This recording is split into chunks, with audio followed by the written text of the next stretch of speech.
I'm at peace with my game. Understanding that I'm trusted in these moments. I have all the confidence in the world to make these shots.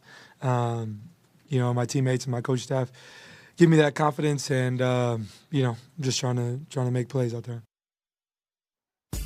Make plays he did. Since 1998 in the playoffs, teams are 3-1, 1,641 when trailing by 7 or more in the final minute of the fourth quarter overtime. So it's never happened. The Pacers this postseason account for 2 of those wins, including their Game 5 win against the Bucks in the first round. They had 15-1 odds to win with 1:06 remaining in the fourth quarter, according to ESPN Sportsbook. All right, Mad Dog, are you more surprised by the Cleveland collapse or the Pacers comeback? Neither. Cleveland didn't have 3 of their starters, which was a factor, and the Pacers did it against Milwaukee. And by the way, where are these anonymous NBA players who told The Athletic that Halliburton was the most overrated player in the NBA? Mm-hmm. Where are these dopes now who went out of their way to kill the guy and destroyed him in The Athletic?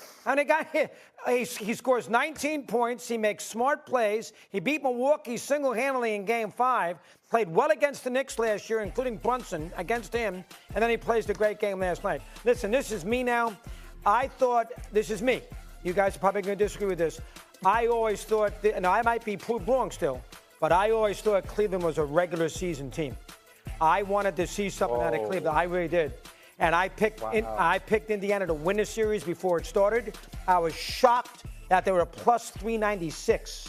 They were a 4-1 underdog with that offense, with all the guys they can score on that team, with that head coach who last year had good experience beating the Knicks in Game 7 in New York and playing well against the Celtics despite losing 4 straight games. And listen, I understand last night Cleveland's all banged up. I get it. I understand that. Game 1, they weren't. They all played, and they were outplayed. From start to finish in Game 1, they were outplayed. And then last night, I don't care if I'm out there, they had a 14-point lead at the start of the fourth quarter in that game. And those baskets that Miles Turner made at the end of the third quarter somebody made a big basket at the end of the third quarter to make it a 17-point lead to 14. That turned out to be a big basket in that game. It wasn't Turner. He made the shots in Game 1. I think Indiana's going to win a series. I thought they were going to win a series before it started. I love the team. I think the team they don't have a great player, but they got a lot of good players, and I can see them giving somebody in that Eastern Conference Final a major push. And I think I can't say they're shot. I think Cleveland is probably near the end. How many teams have come back from 2-0 down? I would love to read it again. 5 teams have come back from 2-0 down after they lost the first 2 games at home in the history of the NBA. Go ahead, there, Jay. I think it's Stephen A. Oh, Stephen A. I'm going back and forth. I've gone back and forth on this because on one hand, I remember Doggy, he has been consistent about this, Jay Will, where he's talked about Cleveland being a regular season team. I know that they were without DeAndre Hunter. They were without Darius Garland, obviously Evan Mobley. We get that part. Defensive Player of the Year. We get that. That's a very, very significant loss, and we understand it. But what really, really, rakes my nerves is you can't inbounds the basketball. You can't box out. Those are 2 key fundamental things that derailed them last night. They still would have won this game had you boxed out and prevented Tyrese Halliburton from getting a rebound off of his own miss. And obviously, I think it was Max Strus on the inbounds. You got to make sure that you don't turn that ball over. So that was unfortunate. And I'm looking at it from that standpoint, and I'm saying to myself, Cleveland, that really, really bothers me. But to answer this question, we've got to give some love to the Indiana Pacers and say this says more about them. This kid Neesmith, this kid Nembhard, 13 assists last night to go along with his 13 points. Miles Turner, who wasn't even wanted a couple of years ago, and the way that he's been balling. We're talking about Halliburton, and he has shown up, and considering the kind of things that happened to him in the first round series, and then it involved his dad and all of this other stuff, and now his dad is not at the games, and he's out there, and he's just flat out balling. You got to give respect where respect is due. We need to be reminded of the great coach that Rick Carlisle is. He is a champion. This man knows what he is doing, and to consider how he's had to adapt to embracing these younger personalities and what they bring to the table, and his ability to adapt and to be able to coach them at such an exceptional level, letting them be themselves. All of these things play a very, very big role. So as Doggy pointed out, you got a lot of good players who feel minimized, who don't feel respected and appreciated enough, who, by the way, is undefeated at home over the last 2 postseasons with Tyrese Halliburton on the court. Remember, when they lost to Boston last year in the conference finals, Tyrese Halliburton missed those games due to an injury when they were in Indiana. Now they're going back to Indiana, up 2-0. The Cleveland Cavaliers are in a world of trouble, and it's because the Indiana Pacers are a hell of a lot better than we've been willing to give them credit for. Well, this Tyrese Halliburton conversation is really interesting. This year, Doggy, he is 10 of 11 in games to either tie or hit a winning bucket in crunch time. Like, he likes to have the ball in his hands.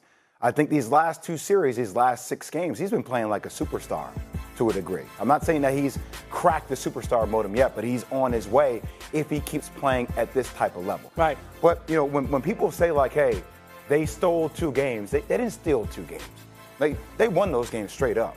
I mean, Darius Garland didn't play in either game. And by the way, Doggy, I hear you on them being a regular season team, but they got 64 regular season wins, only 4 behind OKC, who had 68, second best in the league. Darius Garland did average 21 and 7 points per game. The reason why I think you saw them, and by the way, one of those box outs was Donovan Mitchell. Not the last one, but the second one, right? The rebound. And I think what you're seeing is him having 48 points, but feeling the need. He has to do so much because they don't have depth anymore. So, yes, I think it says more about the Pacers. I agree with you both. But, like, I'm not going to dismiss Cleveland because of injuries and take away what they've done throughout the regular season. I do think if this team was fully healthy, it would be a different series with Indiana. I do. Stephen A., I want to Well, let me say this. Yep, let me say. Go ahead. Darius Garland, listen, a toe injury is significant, could be very painful. I understand that. As far as I'm concerned, you got to be damn near crippled if you can't play. You got to be damn near crippled if you can't play. You got to find a way to get out there.